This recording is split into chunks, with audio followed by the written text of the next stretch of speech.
Thank you for watching Why I Killed You TV. Please make sure to like, comment, share, and subscribe to this particular channel and this particular video. On July the 25th, 2017, Gabriel Juarez Montanez was discovered with multiple gunshot wounds behind the Edison House Apartments in Kalamazoo, Michigan. He was rushed to Bronson Methodist Hospital, but tragically he did not survive. Gabriel, 31, was living a complex lifestyle. Though he was still married, he had been involved in an on-again, off-again relationship with a young lady by the name of Kimberly. Friends say his relationship with Kimberly was passionate but rocky. It became even more strained as she began spending more time with someone else. That triangle of tension had started to raise concerns among those close to Gabriel. That night, Gabriel approached a vehicle that was parked behind the apartment complex. Inside were people that he recognized, including Kimberly. An argument reportedly broke out, and within moments, shots were fired. The scene turned chaotic very quickly. The vehicle fled and police were called to the area. What followed was a deep investigation that stretched beyond Kalamazoo, uncovering emotional entanglements and fractured loyalties. Gabriel's death shocked not only his family but the community. It wasn't just the loss of a father, a husband, or a friend. It was the unraveling, painful story involved in love, betrayal, and secrets. His case would eventually be featured on national television, prompting viewers to ask, how did it come to this? They hate you. You're gonna die. I don't want to do this. It all started on July 25th, 2017, when Michigan police received a disturbing 911 call around 2:05 a.m. about a deadly shooting. Oh, yes, ma'am. I'm up in Washington Square Apartments. I think a guy just got shot. He's outside begging for help. He's right by the Howard store parking lot. What do you think that he was just shot? I heard a shot. He's just laying on the ground right here by these cars. Can you see a man lay on the ground? Yes, he's sitting right here yelling, help. See, I've got some officers heading that way now. Okay, he's laying out for a little way now. Unsure of what they were walking into, multiple units rushed to the scene, but when they arrived, they immediately noticed that the man who was shot was struggling to breathe. Stay with us, buddy. Stay with us. Hey, one more person with hands, please. This blood trail would indicate from experience that the victim was not shot in the location where he was found. Can you check his lower half, see if he has any gunshots down there? Absolutely. It was at this point that I really went into paramedic mode. Can you talk?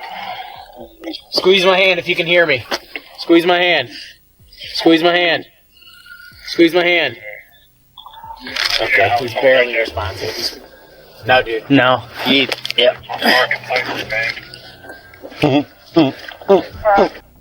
The officers administered CPR, hoping he could still be saved. Within moments, paramedics arrived, swiftly stabilizing him before rushing him to the hospital. He's breathing now. Hey, get us a backboard. Roll him your way. It's a load and go.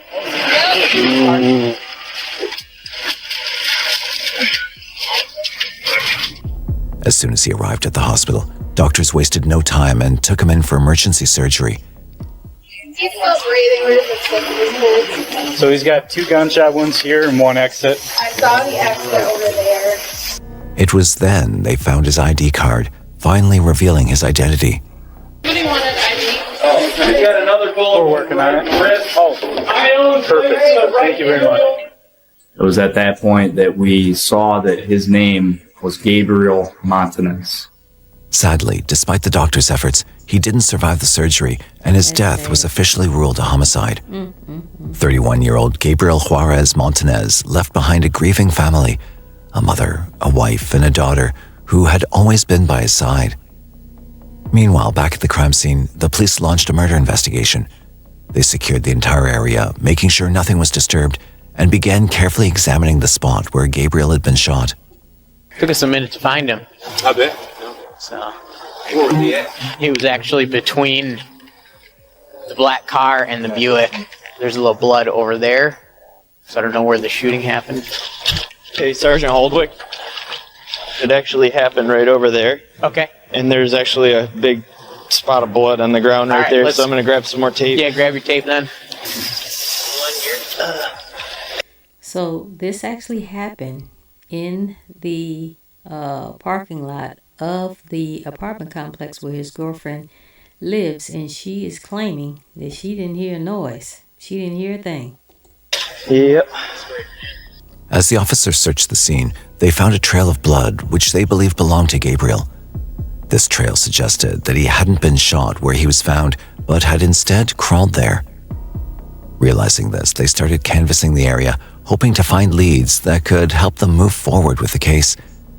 It wasn't long before they noticed several apartment buildings nearby. Thinking that someone might have seen or heard something, they decided to go door to door, questioning residents to see if anyone had any information about the shooting. Kalamazoo Police. Hi, I'm sorry to wake you at this early hour. There was a shooting in your parking lot about 2 o'clock, so about 2 hours ago. Did you see or hear anything? No, I didn't see. Okay. Can I get your name, please? Nearby, there was also an apartment building, so the officers decided to check there as well. As they knocked on doors, they came across a man who turned out to be one of the 911 callers who had actually witnessed the shooting. Hello, sorry to bother you. Hollered at him. I told him to get out my yard and he ran back towards Grace. Okay. Exactly what I told him. Okay. Then another guy ran right about 5 minutes later, but I sat there and watched for a little while in my back window upstairs. Okay. Can you describe the first male? No. He had on a hoodie, and that's all I know, black hoodie, and I know he's black. Okay. Black hoodie, black male, white pants, and then the second guy? Yep, he had on dark color. I couldn't catch exactly the day dark. He kept running straight down that way towards Grace. And I don't know if he was trying to cut through the yard, but I stopped him. The first male, was he heavy, taller, shorter? Thin guy. This was both of us thin guys. Probably anywhere from 5 feet to a little over 5 feet, somewhere around there. Did you hear the gunshots? Yes, I did. And then exactly at 2 o'clock or 2:01. Little after 2. And it was 2 shots, but I knew they were gunshots the way it ran out. According to him, when he confronted the shooter, the man immediately fled on foot, heading east. While this was an important piece of information, it still wasn't enough to identify the suspect. Time was slipping away, and the pressure was on. The officers knew they had to catch the shooter quickly before anyone else became his next victim. After hours of investigation, the detectives turned their attention to Gabriel's background, seeking to uncover any enemies or possible motives for targeting him. As they dug deeper, they discovered that Gabriel had an ex-girlfriend named Kimberly, also known as Kelsey. But that wasn't the only thing that stood out. What really caught their attention was a past complaint filed against him by Kimberly. I arrested Gabriel on a warrant after his estranged ex-girlfriend called in that he was stalking her at work. A few days before the shooting, Gabriel had been called by the police acting upon Kimberly's request. She'd been at work when he showed up unannounced and lingered around, which angered her, and being extremely frustrated, she called the police to have him removed. To the detectives, this might have seemed like a minor incident at first, but now they began to wonder, could this small encounter have escalated into something much bigger? To uncover the truth, they needed to speak with Kimberly. As they started looking into her background and tracked down her current address, their suspicions about her only grew stronger. She lived in the apartment building that bordered the crime scene where Gabriel's body had been found. I could not avoid seeing that as a possibility that Kimberly knew something about the crime, was a witness to the crime, or had some information as to who could have targeted Gabriel. With a search warrant. So they're about to head over to the girlfriend's house with a search warrant just to see what she knows about what's going on. A couple different things. Okay. Any potential threats, a woman's voice from inside the bedroom responded. It was Kimberly identifying herself. Is anybody else inside here? No. Just you? Yes. Can we come back there and contact you, please? Yes. Thank you. Kimberly was still in bed even when we opened the door, which was kind of suspicious. When detectives moved in, Kimberly remained in bed, unnaturally calm. Despite the chaos and repeated loud warnings, her lack of reaction was unsettling, making them question whether she had truly been asleep or was merely pretending. Exactly. However, before questioning Kimberly for her odd behavior, something else was of a priority, looking for a clue that could break open the case. For this, they had to examine her house. Can I check to make sure no one else is inside this apartment? Okay, thank you. Clear here, clear here. I just want to make sure that you're aware we came inside because we're concerned about your welfare and safety, okay? Is that all right with you that we're here now checking on you? Yeah. All right, I appreciate it. However, after examining every corner of the house, the detectives found nothing that directly linked Kimberly to Gabriel's murder. Yet their gut told them that there was more to the story. Determined to get answers, they turned to Kimberly, asking her if she had anything to share. Has anybody contacted you in the last hour? My boyfriend. Who's that? His name is Gabriel. No. However, not only did she talk about her relationship with So she is saying that her boyfriend contacted her an hour ago, who was Gabriel. However, Gabriel's already been dead for 2 hours, so she is not telling the truth. Gabriel, but what she revealed next was not something they saw coming. This isn't the first time this happened. I've lost another boyfriend before when I was 16. Okay. Who said anything about losing a boyfriend? Exactly. By now, detectives hadn't even informed her about Gabriel's death. But her mentioning that it wasn't the first time she had lost her boyfriend wasn't just surprising. It raised some serious concerns. It suggested that she had already known about Gabriel's murder. Exactly. To determine precisely how much she knew about the crime, they requested her to come to Kalamazoo Department of Public Safety headquarters for questioning. Are you willing? So you've been in a dating relationship with Gabriel, is that right? Yeah, since last February. Since last February, okay. According to Kimberly, she had met Gabriel right after leaving work and returning home at around 12:55 a.m. After that, she was alone for the night. You didn't have any other contact with him after 12:55? No. Okay. And no other contact with anybody else after 12:55?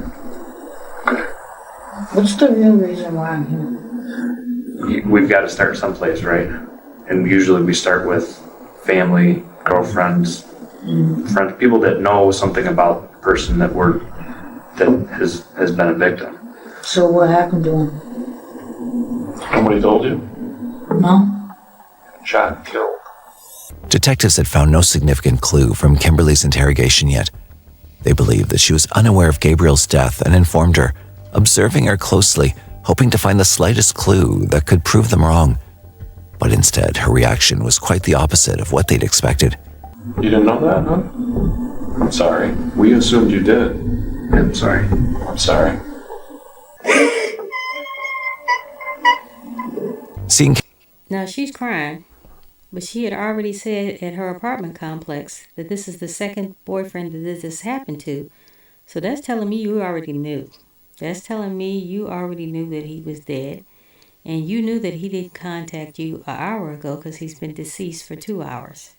Kimberly break down upon hearing the news, the detectives felt her emotions were genuine and ruled her out as a possible suspect. However, they needed a lead, and Kimberly was the only possible key to finding it. Can you take me home? Can we just talk to you for a few more minutes, huh? We'll just ask you some more questions. I know it's hard, but this is really important. We need to find out who did this. All right?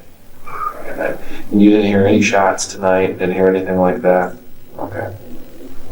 Any idea who would do this? Has he got enemies? You got a beef with somebody right now? I don't know. But getting information from her wasn't as easy as it seemed. Kimberly denied knowing anything about Gabriel's death. However, she did admit to having multiple affairs while dating Gabriel, leaving him deluded. This raised suspicion in the detective's mind. Could her deception have played a role in his death? we're starting to think that there's a little bit more to this story as far as some of these people who Kimberly's involved with. Noting her infidelity toward Gabriel, they moved on to questioning her about the night of the murder. Since the incident occurred right outside her house, it seemed unlikely that she hadn't heard the gunshots. However, as they continued questioning her, they realized that she seemed just as lost about the house search, let alone the murder. Deeper into the other men she had been seeing, lead detective Karen Rivard was brought in to question her. And you said there's 3 guys that you're seeing right now? Okay. Does Gabriel know about any of these other guys? Gabriel was always like, I don't know why you just don't tell me you're seeing somebody. Yeah, he knows. Then doesn't he? I just always told him, I was like, I'm not seeing nobody. Kimberly had already revealed to the 2 other detectives that she'd been involved with 3 other men besides Gabriel. Now, with a woman leading the investigation, she became more comfortable revealing that Gabriel had suspected her of cheating. This strengthened the theory that her deception toward Gabriel might have played a role in this murder. She was definitely telling. How in the heck can you cheat on a married man? Somebody please tell me that. Telling me portions of the truth, but I was very critical of the details that she was not providing. However, to determine whether she truly knew nothing about the shooting that happened outside her house, or if she was simply trying to evade the police, Detective Rivard showed her the picture of the crime scene. So, do you recognize this right here? Yeah. What is that? That's my window. Yeah. And what's outside the window? My car with the tape line. Right. And your car's in the parking lot, isn't it? Mm-hmm. And that's the parking lot where Gabriel was killed. And you're telling me that you did not hear or see what happened. Exactly. Doesn't make sense. Don't believe it. No. Shifting their focus elsewhere, they began searching for clues in surrounding areas, starting with the surveillance cameras in the neighborhood. Not long after, they found a CCTV camera at a gas station positioned diagonally across the crime scene. Without wasting time, they headed to the gas station, hoping it would finally give them a breakthrough. We watched the video and we saw a Buick pull into the parking lot. We're able to get the plate, we run the plate, and who's it registered to? Kimberly. Wow. However, while watching the footage, they found more than one piece of incriminating evidence suggesting that Kimberly was aware of Gabriel's murder. In fact, she had been right there when the shooting had taken place. In the footage, they found that her car was found parked outside the gas station, something she didn't reveal during the investigation. But that wasn't the only disturbing fact. Detectives were shocked when they realized that there was another man in her car that day, someone they already knew. One of the people in the vehicle is a subject who I'm familiar with, I've dealt with in the past, and that individual's name is Ellis. Given that Kimberly's friend Ellis had a history with police for multiple offenses, tracking him down wasn't difficult. They found him sitting on the stairs of a residence on a busy block in Kalamazoo, his child with him. It's a free environment. I can walk where I In want. fact, you're putting your child in this circumstance I too, ain't. which concerns me. The fact that he's present here is a concern. They urged him to come over to the sheriff's office for an interview, but he refused. It wasn't the ideal time for an interview, but with no other choice, they questioned him there. We know that you have some valuable information to the investigation. I do not think that you did anything wrong. I don't know nothing. I ain't got nothing to give you. I'm sorry though. I understand what you said, but I don't know nothing about that. Have you ever had anybody gunned down in the street in your family? Anybody killed in your family? I used to be around. That's all I know about. Yeah, that's the crap. You told me that crap last time. I don't be around that type of stuff. You're all the time around it. Where are you standing right now? I think this is my first day as a cop. So I can stand where I want to stand. It's a free country. Stuff happens here all the time. So you Not with are me. around it. You are She around didn't say it happened. Right, so it don't matter. But you're around it. I ain't around nothing. Ellis was also just attempting to stay true to not cooperating with the police. Detectives started by showing him the CCTV footage from the gas station, where he was clearly captured, hoping he would turn himself in after being confronted with solid proof. Instead, he did something unexpected. He completely denied being the man in the footage. Sensing his fear of getting caught, Detective Rivard tried to calm him down and get him to talk more. Well, I never lied about nothing. I didn't say you lied. No, I'm just saying. Okay. I know you don't want him. I know you don't want him involved in it. What I think happened that day is that you were in the wrong place at the wrong time. Okay? And you saw something that you did not want to see, and you probably want to forget. Right? Is that fair to say? Despite their efforts, detectives could not get a single useful word out of Ellis. However, he did provide an alibi for the day of the murder. He insisted that he'd been with his girlfriend Samantha during that time and wasn't the one in the footage. With this information, detectives now turned towards Samantha to verify his alibi. After checking her whereabouts, they called her in for questioning. So when's the last time you saw him? The day they called me. The day they called and you? They had to tell me why they had to drop him off at the house. What day was that? You don't even know? I don't remember. How long ago was that? Maybe more than a month ago, because it was in my apartment and we don't stay there anymore. So you haven't seen him in a month? No, because I'm pregnant and I didn't want nothing to do with that. Soon after Samantha was brought in for an interview, detectives discovered that she and Ellis were not together anymore, and as a matter of fact, both had met a month ago, which clearly didn't match Ellis's alibi. Detectives then confronted Samantha about Gabriel's... Wow, so she met him. She met Ellis a month ago and is already pregnant by him. And now he's trying to get her to be his alibi. ...murder, and asked her if she knew anything, to which she insisted that she didn't. To confirm that she wasn't lying, they showed her the same CCTV footage from the gas station that captured Ellis. It was then that she finally spoke, confirming that the man in the footage was indeed Ellis. So go on. You're saying that... I asked him if he knew who it was. Mm-hmm. And he said he didn't. Even though she admitted that Ellis was at the gas station, she denied knowing anything about Gabriel's killer. Detective Rivard pushed her to speak to Ellis and confirm about the killer, but instead, she withdrew completely. He's not in any trouble. He was there. He knows what happened. Can you message him right now? No, he don't have his own phone. He has to use Wi-Fi. Okay. Stop. Okay. When do you normally talk to him? Whenever I see he's on. Can you see if he's on right now?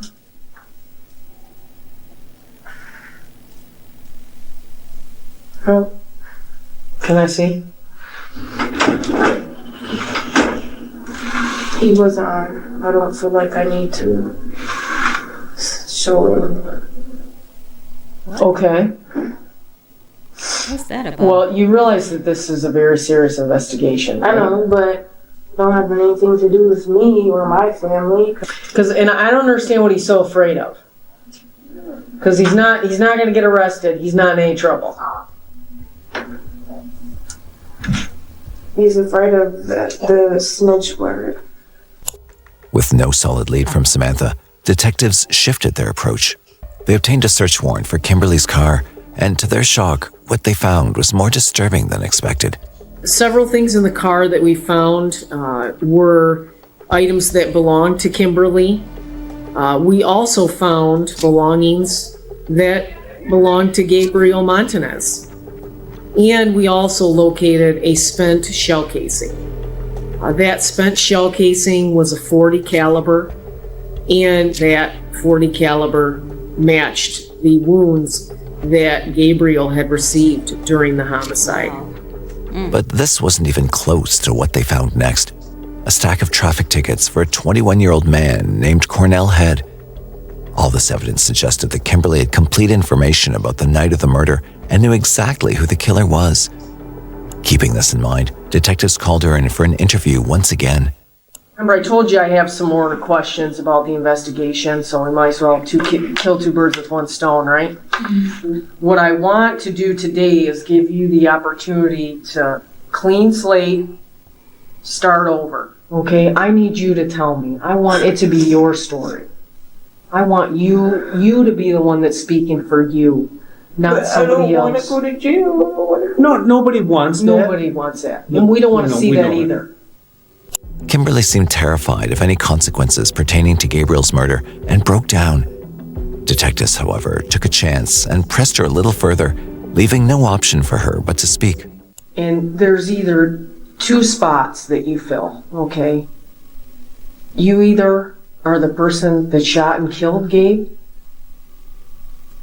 or you're somebody that knows who did it, okay? Which one is it? You know? Okay. So what do you know? Tell me about that night. I don't want to talk about it.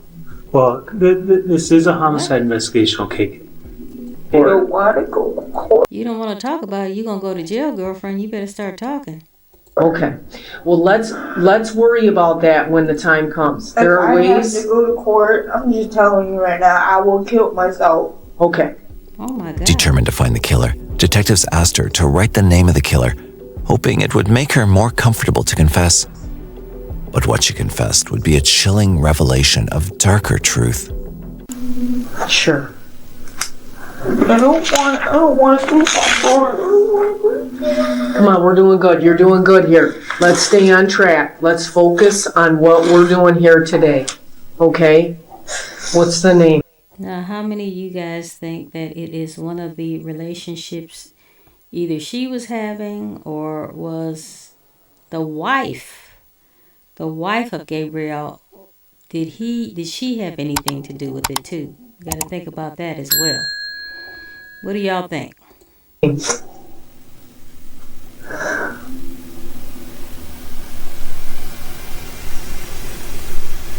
So she's going to write but not say it. This is crazy. So you pull in, and is Cornell waiting there for you?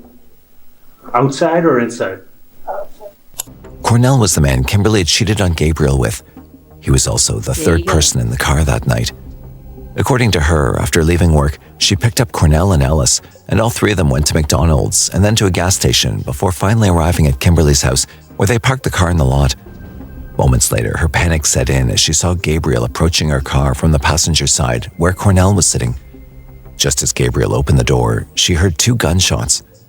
The next thing she saw was Gabriel lying lifeless on the ground. At that point then, she fled inside of her apartment and hid. As soon as they confirmed Cornell being the real killer, detectives took no time to track him down. They learned that he was already arrested in Chicago and flew there to interview him. Did she tell you that she had seen Gabe the week before? When he first got back into Kalamazoo? She didn't tell you that? She probably didn't tell you that she slept with him twice that week too, did she? I know she done, cause she goes straight to work and come back. And she called me every time. So she's lying to me, telling me that she slept with him? That can't make you feel good. Knowing that she was seeing him behind your back. She's trying to make him upset. Upon talking to Cornell, detectives realized that not just Gabriel, Kimberly had also cheated on Cornell. She had been two-timing all along. Wow. To make matters worse, Cornell had no clue about her relationship with him. The news came to him as a complete shock. He really loved Kimberly. It was very clear when I was talking with him that he had no idea that she had cheated on him. However, after hearing about Kimberly's betrayal, Cornell shifted his story, claiming it was Gabriel who threw the first punch at him and that he had only fired in retaliation. Do you remember, do you fire when you're still in the car? Do you shoot the gun when you're still in the car? Or do you shoot the gun when you're outside of the car? It was like, I don't know, it was like both. Okay. I was still sitting down. Makes sense. So then you get, where does he go after you shoot him? After he opened my door, they would run off. After he hit, he go like this. You can try. Now he like, boom. But the law could not save him. Charged with second-degree murder, He was sentenced on November 6, 2018 to 30 to 50 years of imprisonment, plus 2 years for each of the 2 counts of felony firearm. Gabriel Montanez's story was a tragic tale of love and betrayal, one that did not just destroy him, but also everyone connected to him. My daughter had her quinceañera, and that is a celebration of turning 15. It's a celebration of becoming a young lady. And her father, Gabriel, had one of the biggest roles. That's just one monumental highlight of my daughter's life that he's going to miss. He's going to miss walking her down the aisle. He's going to miss her first baby. He's going to miss when she graduates high school or college. There will constantly be reminders of how much we miss him and how he was taken far, far too soon. More than anyone, his daughter missed him growing up, and every moment felt like a stolen memory she could never get back. They hate you. You're gonna die. I don't want to do this.